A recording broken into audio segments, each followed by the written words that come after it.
Hello student, today we read chapter 6 Sphere and the exercise 6.6. इसके first part में हम 6.6 exercise के 4 question कर चुके हैं। आज है इसका सेकंड पार्ट में एक्सरसाइज 6.6 के question number 5 and it's next questions. देखो क्वेश्चन नंबर 5 क्या दे रखा है, find the equation of tangent plane. Tangent plane की इक्वेशन निकालनी है और वो भी किसमें, सिमेट्रिक फॉर्म में निकालनी है। सिमेट्रिक फॉर्म कौन सी होती है, वो x minus x1 divide by L is equal to y minus y1 divide by m is equal to z minus z1 divide by n, वो होती है सिमेट्रिकल फॉर्म। उस फॉर्म में हमें टेंजेंट लाइन की इक्वेशन निकालनी है।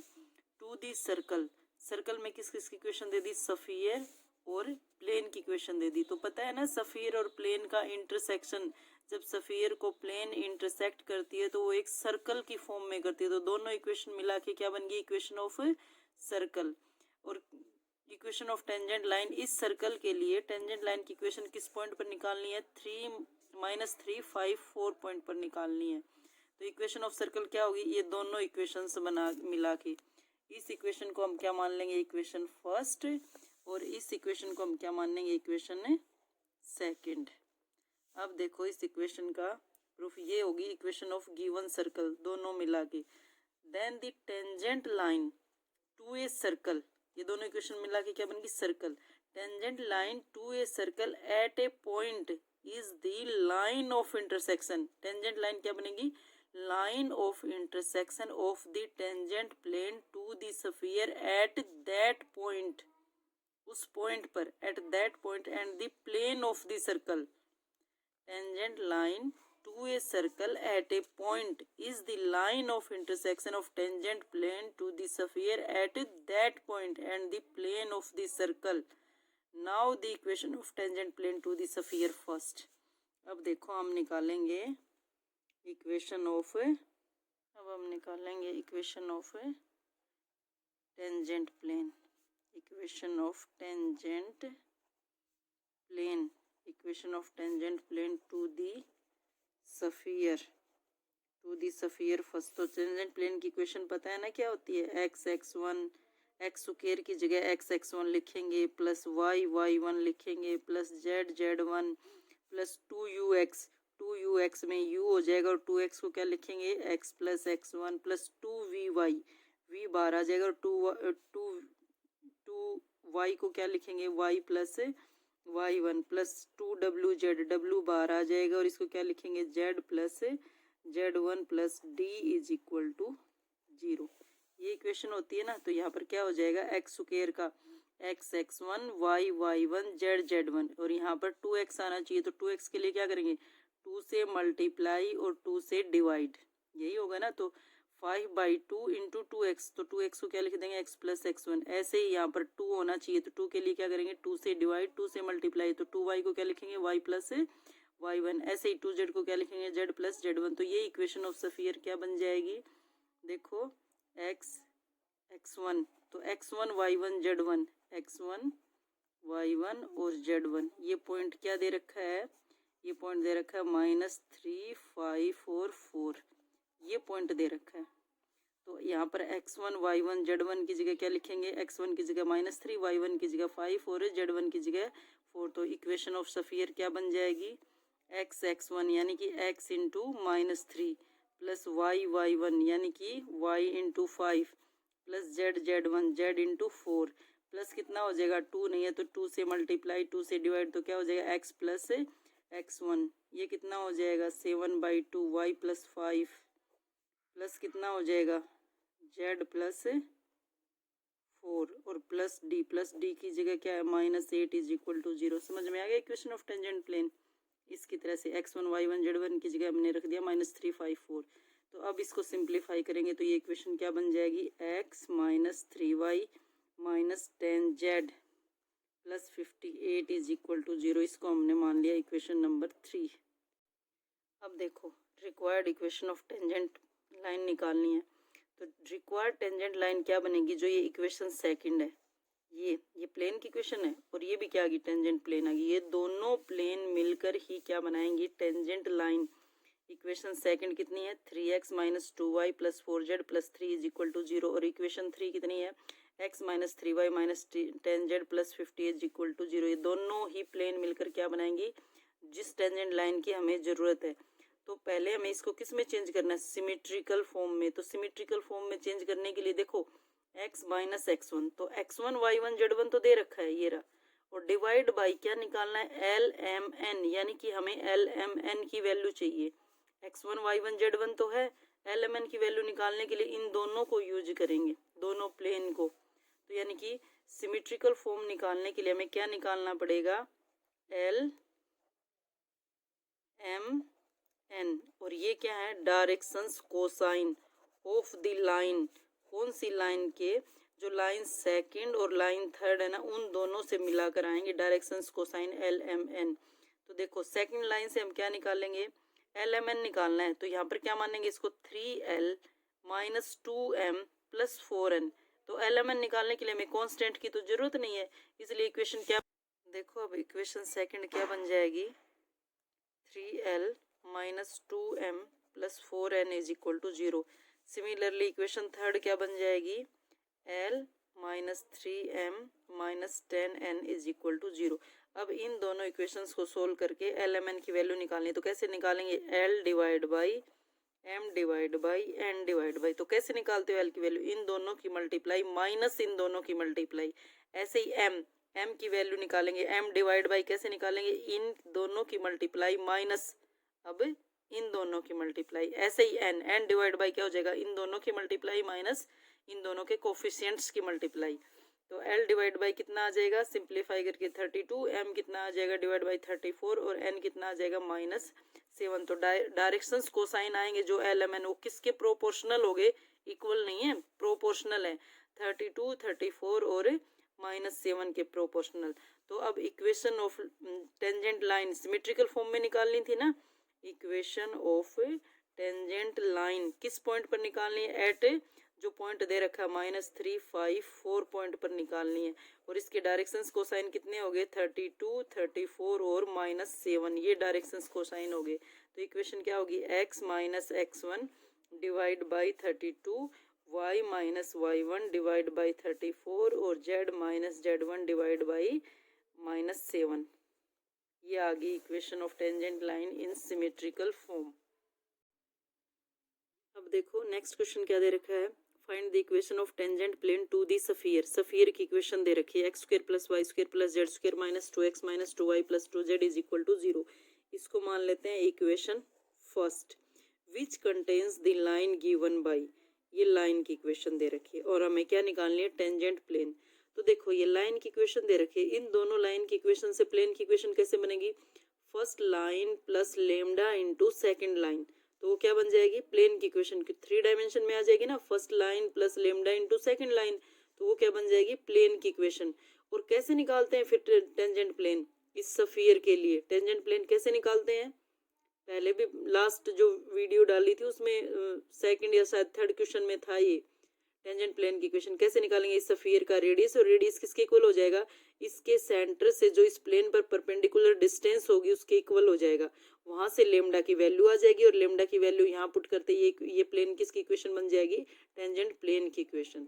तो देखो इक्वेशन ऑफ सफियर क्या दे रखी है, ये है इक्वेशन ऑफ सफियर। यहाँ पर इस सफियर का सेंटर कितना होगा, सेंटर होगा -1/2 coefficient of x minus 1/2 coefficient of y minus 1/2 coefficient of z, और इसकी रेडियस कितनी होगी, रेडियस होगी u का स्क्वायर प्लस v का स्क्वायर प्लस w का स्क्वायर माइनस d, तो यानी कि कितनी आ गई, √3, ये रेडियस होगी। ठीक है, अब हमारे पास इक्वेशन ऑफ गिवन लाइन क्या दे रखी है, ये दे रखी है equation of given line, x minus z is equal to 0, y plus 2 is equal to 0। अब देखो यहाँ से इक्वेशन ऑफ प्लेन कैसे बनेगी, equation of plane first line plus lambda into second line, ये बन गई इक्वेशन ऑफ प्लेन, यानी कि x plus lambda y minus z plus 2 lambda is equal to 0, ये बन गई। ठीक है, अब हमें क्या निकालना है, इसको टेंजेंट प्लेन निकालना है। तो ये प्लेन टेंजेंट प्लेन कब बनेगी, जब इसके सफियर के सेंटर से इसकी परपेंडिकुलर डिस्टेंस निकालेंगे और वो किसके इक्वल हो जाएगी, रेडियस के इक्वल। तो निकालो फिर। सेंटर कितना है 1 1 1, इससे किसकी परपेंडिकुलर डिस्टेंस निकालनी है इसकी, तो परपेंडिकुलर डिस्टेंस किसके इक्वल होगी, इज इक्वल टू रेडियस के इक्वल होगी। परपेंडिकुलर डिस्टेंस कैसे निकालेंगे, परपेंडिकुलर डिस्टेंस x की जगह क्या रखेंगे 1, y की जगह ये 1 और z की जगह ये वाला 1, तो क्या बन जाएगी 1 plus lambda minus 1 plus 2 lambda divide by 1 plus lambda square plus 1 under root is equal to √3, ये बनेगा। तो इसको सिंप्लीफाई करके यहाँ से इसको उधर ले जाएंगे तो कितना हो जाएगा, ये 3 lambda under root is equal to √3 lambda square plus 2 under root, या स्क्वेयरिंग बोथ साइड, तो यहाँ से लेमडा की वैल्यू आ जाएगी +-1, और इस लेमडा की वैल्यू को अब कहाँ पुट करेंगे, यहाँ पर। तो एक बार +1 और एक बार -1 पुट करेंगे तो कितनी टेंजेंट प्लेन आ जाएंगी, 2 tangent plane. Lambda is equal to 1 के लिए इक्वेशन ऑफ टेंजेंट प्लेन क्या होगी, -z plus 2 is equal to 0, और लेमडा इज इक्वल टू -1 के लिए इक्वेशन ऑफ टेंजेंट प्लेन क्या होगी, ये आ गई 2 इक्वेशन ऑफ टेंजेंट प्लेन। अब देखो नेक्स्ट क्वेश्चन क्या दे रखा है, find the coordinate of the points on the sphere. Coordinate निकालने हैं पॉइंट के, उस पॉइंट का कोऑर्डिनेट निकालना है, यानी कोई पॉइंट की वैल्यू निकालनी है। ये स्फीयर की इक्वेशन है, the tangent plane at which are parallel to the plane, यानी कि जो टेंजेंट प्लेन होंगी वो इस प्लेन के तो पैरेलल होंगी। ऑब्वियस सी बात है, सिर्फ कांस्टेंट का डिफरेंस होगा। पैरेलल, दो पैरेलल प्लेन में एक्स वाई जेड तो एज इट इज आएगा, यहाँ पर सिर्फ कांस्टेंट का डिफरेंस होगा। और टेंजेंट प्लेन्स दे रखी है, तो यानी कि ये स्फीयर है। और प्लेन पैरेलल कब होती हैं, जब एक प्लेन इस साइड हो और एक प्लेन इस साइड हो, तभी तो वो दोनों टेंजेंट प्लेन पैरेलल होंगी। और ऐसा ही तो है, लास्ट वाले क्वेश्चन में किया, लेमडा की 2 वैल्यूज आई थी, दोनों के लिए 2 टेंजेंट प्लेन, और अगर दोनों पैरेलल हैं टेंजेंट प्लेन तो एक इस साइड आएगी एक इस साइड आएगी, तभी तो वो पैरेलल प्लेन बनेंगी, और दोनों टेंजेंट प्लेन, यानी कि ये है वो पॉइंट ऑफ कोऑर्डिनेट। ये पॉइंट निकालना में कैसे निकालेंगे, वैसे ही ये स्फीयर दे रखा है, इस स्फीयर से इसके सेंटर की वैल्यू निकालेंगे। बताओ सेंटर कितना हो जाएगा, -1/2 coefficient of x, -1/2 coefficient of y, -1/2 coefficient of z, centre आएगा 2, -1 और 0, ये आ गई सेंटर की वैल्यू। एक ये हो गया, एक ये हो गया, यानी कि ये पॉइंट ऑफ कोऑर्डिनेट निकालना है, यानी कि हमें क्या निकालना है, फुट ऑफ परपेंडिकुलर निकालना है, फुट ऑफ परपेंडिकुलर। तो ये स्फीयर दे रखा है, इसका सेंटर पता है, यहाँ से इसकी रेडियस निकाल लेंगे, और इस सेंटर से इस प्लेन पर हम क्या निकाल लेंगे, इसकी परपेंडिकुलर डिस्टेंस निकाल लेंगे। तो ये दोनों इक्वल हो जाएंगे, वहां से वैल्यू आ जाएगी, दोनों प्लेन आ जाएंगे, जो इसके पैरेलल प्लेन होगी ना वो वाली प्लेन आ जाएगी। फिर हम क्या निकाल लेंगे, फुट ऑफ परपेंडिकुलर, इसको हम मान लेंगे। और इस पॉइंट, ये पॉइंट जो ये पॉइंट होगा, ये पॉइंट कहाँ पर लाई करेगा, इस प्लेन में ही तो लाई करेगा, इस वाली प्लेन में लाई करेगा। तो इस पॉइंट को इस प्लेन में पुट करते ही इसकी वैल्यू आ जाएगी, तो वो क्या आ जाएगा, फुट ऑफ परपेंडिकुलर। पहले तो हम दोनों पैरेलल प्लेन निकालेंगे, और वो पैरेलल प्लेन कैसे निकलेंगी, जो इसके पैरेलल होगी वो perpendicular distance is equal to radius से निकलेगी।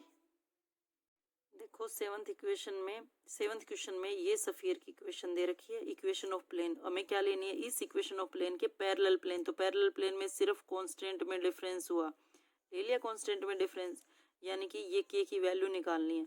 इस स्फीयर का सेंटर 2 -1 0 आ गया, और इसकी रेडियस कितनी आ जाएगी, इनके कोऑर्डिनेट के स्क्वायर्स का एडिशन माइनस ऑफ -d, तो -4 इज इक्वल टू रेडियस आ गई 3। अब हमें क्या निकालनी है, अब हमें परपेंडिकुलर डिस्टेंस निकालनी है, और वो परपेंडिकुलर डिस्टेंस किसके इक्वल होगी, इस रेडियस के इक्वल होगी। परपेंडिकुलर डिस्टेंस कहाँ से निकालनी है, इस सेंटर से, और किसके लिए निकालनी है, इस प्लेन के लिए निकालनी है। तो इस सेंटर को इस प्लेन में पुट करो, इस प्लेन में पुट 2 × 2 -1 × -1 प्लस 2 × 0 प्लस k, और डिवाइड बाई कितना हो जाएगा, 4 + 1 + 4 under root is equal to 3, ये आ गया k + 5 इज इक्वल टू 9। तो यहाँ पर अगर मॉडुलस की वैल्यू हटाएंगे तो ये क्या हो जाएगा, +-9। तो k की वैल्यू कितनी आ गई, एक आ गई +4 और दूसरी आ गई -14, ये आ गई ना। तो यहाँ से दो प्लेन नहीं आ जाएंगे, एक बार k की वैल्यू क्या पुट करेंगे 4, और दूसरी बार क्या पुट करेंगे -14, तो दोनों ही प्लेन की इक्वेशन क्या आ गई, 2x - y + z + 4 is equal to 0। दूसरी कितनी आ जाएगी, 2x - y + z - 14 is equal to 0। ये दोनों इक्वेशन आ गई प्लेन्स की इक्वेशन। अब हमें क्या निकालना है, वो पॉइंट ऑफ कांटेक्ट निकालना है, उस स्फीयर का पॉइंट ऑफ कांटेक्ट, जिसके लिए उसको क्या बोलेंगे, foot of perpendicular from the centre to the sphere. तो फुट ऑफ परपेंडिकुलर कैसे निकालते हो, देखो फुट ऑफ परपेंडिकुलर निकालने के लिए ये स्फीयर है, ये स्फीयर का सेंटर है और ये प्लेन है, तो ये है ना फुट ऑफ परपेंडिकुलर। ये तो ये कहाँ पर लाई करता है, पहले तो हम निकालेंगे इक्वेशन ऑफ लाइन, और वो इक्वेशन ऑफ लाइन कहाँ से पास हो रही है, 2 - 1 0 से पास हो रही है। और उसके उस इक्वेशन ऑफ लाइन के डायरेक्शंस कोसाइन क्या होंगे, जो इस प्लेन के डायरेक्शंस रेशियो, क्योंकि ये प्लेन और ये लाइन दोनों आपस में परपेंडिकुलर हैं, तो ये चेंज हो जाएंगे, डायरेक्शंस रेशियो किस में चेंज हो जाएंगे, डायरेक्शंस कोसाइन में। तो फिर निकाल लो इक्वेशन ऑफ लाइन, और वो लाइन कहाँ से पास हो रही है, इसे ये निकालेंगे इक्वेशन ऑफ लाइन, वो कहाँ से पास हो रही है, सेंटर से पास हो रही है ये वाली लाइन।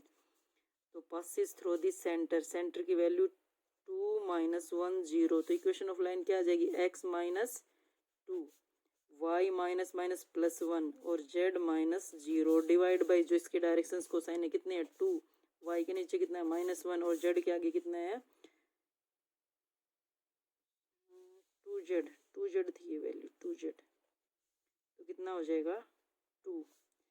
क्या करेंगे अब, इज इक्वल टू कोई भी कांस्टेंट मान लेते हैं r, तो यहाँ से ये पॉइंट की वैल्यू क्या आ जाएगी, इस पॉइंट, इस स्ट्रेट लाइन का कोई भी पॉइंट होगा, वो जो ये लाइन ली इस लाइन का कोई भी पॉइंट कितना आ जाएगा, x is equal to 2r + 2 और y is equal to -r -1 और z is equal to 2r। तो ये पॉइंट फिर इस लाइन का कोई भी पॉइंट है, तो ये पॉइंट यहाँ पर भी हो सकता है ना, मतलब इस प्लेन पर भी लाई कर सकता है ना, तो इस पॉइंट को इस प्लेन में पुट करो, थर्ड प्लेन में पुट करते हैं, ये है थर्ड प्लेन, इस प्लेन में पुट करते हैं। अगर इस प्लेन में पुट करेंगे तो ये पॉइंट इस प्लेन पर लाई करेगा। अगर इस पे इक्वेशन ये इस पॉइंट की वैल्यू अगर प्लेन 3 में पुट करेंगे तो क्या हो जाएगा, 2 × 2r + 2 -r -1 + 2 × 2r और +4 इज इक्वल टू 0। तो ये कितना आ जाएगा, 9r + 9 is equal to 0। This implies r is equal to -1 हो जाएगा। तो पॉइंट ऑफ कॉन्टेक्ट r की वैल्यू रखो यहाँ पर -1, r की वैल्यू यहाँ पर -1 रखेंगे, तो पॉइंट ऑफ कॉन्टेक्ट कितना आ गया, 0 0 और -2 आ गया। ये तो आ गया, ये पॉइंट ऑफ कांटेक्ट क्या हो गया, हमने क्या बताया था, ये स्फीयर है, स्फीयर के दोनों पैरेलल प्लेन है ना, तो एक पैरेलल लिए, तो ये वाला पॉइंट आया, तो ये वाली प्लेन, ये वाला पॉइंट आया। अब ये वाला पॉइंट भी तो निकालना है, तो ये वाला दूसरा पॉइंट निकालने के लिए क्या करेंगे, जो ये जर्नल पॉइंट है, ये अब मैंने किस में पुट किया है, इक्वेशन 3 में। तो इक्वेशन 3 में पुट किया, तो ये प्लेन इस स्फीयर को जहाँ पर टच कर रही है वो पॉइंट आया ना। अब इस पॉइंट को अगर इस प्लेन में पुट करेंगे तो ये वाली प्लेन इस स्फीयर को जहाँ पर टच करेगी वो वाला पॉइंट आएगा, ठीक है। तो अब दूसरा पॉइंट निकालने के लिए क्या करेंगे, इस पॉइंट को दूसरी वाली प्लेन में पुट करेंगे, और दूसरी वाली प्लेन में पुट करके देख लेना वो वैल्यू आएगी 9r - 9 is equal to 0। This implies r is equal to 1। r is equal to 1 put करो, r is equal to 1 put करेंगे तो पॉइंट क्या आएगा, पॉइंट ऑफ कॉन्टेक्ट 4 - 2 और 2 ये आएगा। एक पॉइंट ऑफ कॉन्टेक्ट ये आ गया एक प्लेन का, दूसरा पॉइंट ऑफ कॉन्टेक्ट ये आ गया इस प्लेन का। अब देखो नेक्स्ट क्वेश्चन दे रखा है, find the equation of sphere which passes through the points and touch the plane. Sphere की इक्वेशन निकालनी है जो इन पॉइंटों से तो पास होती है और इस प्लेन को टच करती है। तो पहले तो स्फीयर की इक्वेशन निकालने के लिए हम क्या लेंगे, general equation of sphere, general equation of sphere यही लेंगे ना, general equation of sphere. General equation of sphere क्या होती है, x² + y² + z² + 2ux + 2vy + 2wz + d is equal to 0। अगर हमारे पास u, v, w और d की वैल्यू आ जाए तो हमारे पास इक्वेशन ऑफ स्फीयर आ जाएंगी ना। और इन चारों वेरिएबल की वैल्यू कहाँ से आएंगी, यहाँ से, तीन वैल्यू तो यहाँ से 3 पॉइंटों से, और चौथी वैल्यू फोर्थ वैल्यू इससे आएगी, टच दी प्लेन, ठीक है।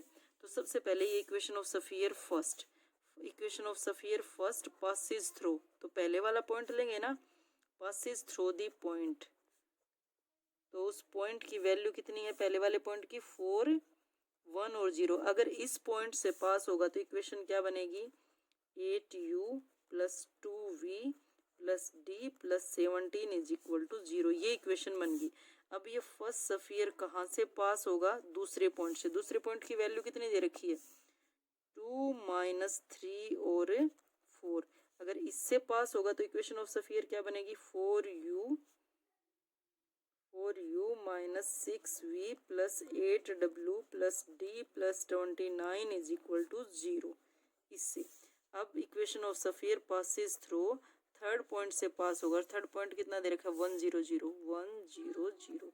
यहाँ से पास होगा तो ये आएगा 2u plus d plus 1 is equal to 0। ये आ गई। अब देखो 3 पॉइंट दे रखे हैं तो 3 पॉइंटों से 3 इक्वेशन आई ना। वेरिएबल कितने हमारे पास? 4।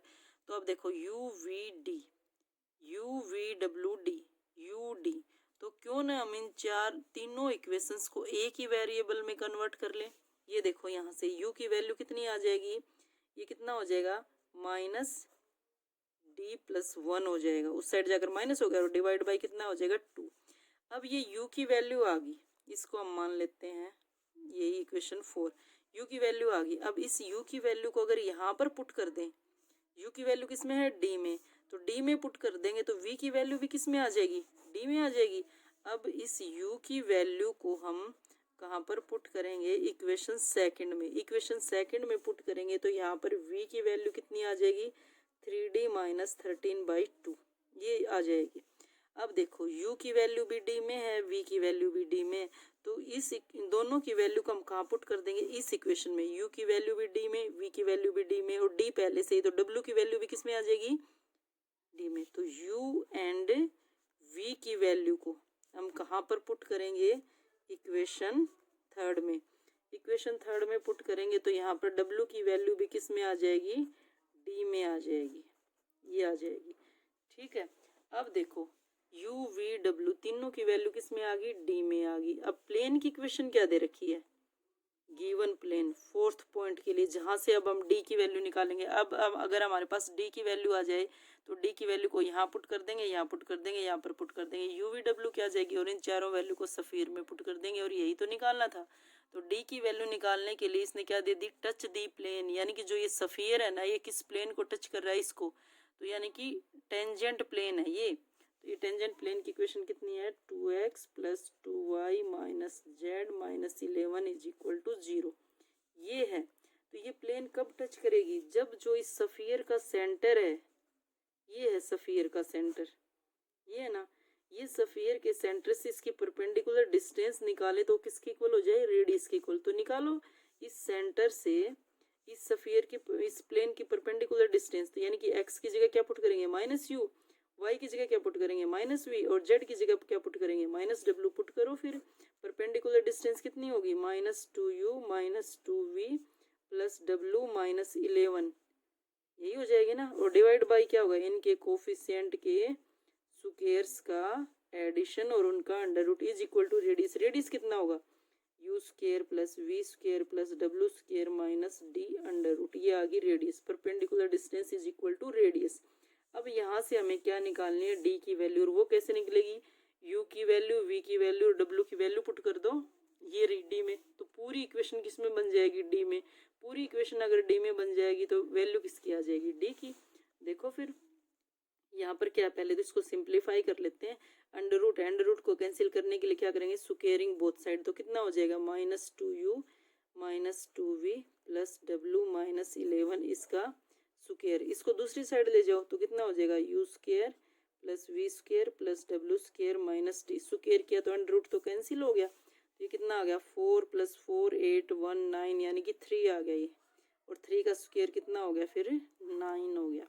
ये इक्वेशन आ गई। अब हमें क्या करना है? u v और w की वैल्यू रखनी है। u और v w की वैल्यू रखेंगे तो पूरी इक्वेशन किस में आ जाएगी? d में। और पूरी इक्वेशन को d में सिंप्लीफाई करेंगे तो कितना आएगा? 8d square minus 83d plus 215 0। अब इसके फैक्टर बनाएंगे, यहाँ से इसके फैक्टर बनेंगे, इसके फैक्टर बन जाएंगे 8 से कितना बनेगा? d माइनस 5 8d माइनस 43, ये फैक्टर बन गए। तो यहाँ से d की दो वैल्यूज आ गई, एक तो 5 और दूसरी कितना हो गया? 43/8। ये दोनों वैल्यूज आ गई। अब डी की वैल्यू पहले तो 5 पुट करेंगे, डी की वैल्यू 5 पुट करेंगे तो डी की वैल्यू 5 पुट करेंगे तो यहाँ 5 पुट करेंगे, यू की वैल्यू आ जाएगी, यहाँ 5 पुट करेंगे, वी की वैल्यू आ जाएगी, यहाँ 5 पुट करेंगे, डब्ल्यू की वैल्यू आ जाएगी और यहाँ पुट कर देंगे इनको यू वी डब्ल्यू और डी की। तो क्या आ गया इक्वेशन ऑफ सफियर। फिर क्या पुट करेंगे, डी की वैल्यू 43/8 तो दूसरे इक्वेशन ऑफ सफियर की वैल्यू आ जाएगी, डी की वैल्यू 43/8, 43/8 और 43/8, यहाँ से भी यू वी डब्ल्यू की वैल्यू और यहाँ पुट कर देंगे, वो क्या आ जाएगा इक्वेशन ऑफ सफियर। अब तो डी की वैल्यू ही पुट करनी है सेंटर में और यहाँ जो डी की वैल्यू लेंगे वो पुट करनी है और यही तो निकालना था इक्वेशन ऑफ सफियर। फिर भी कोई एनी क्वेरी हो तो आप पूछ सकते हैं, नीचे कमेंट में लिख सकते हैं।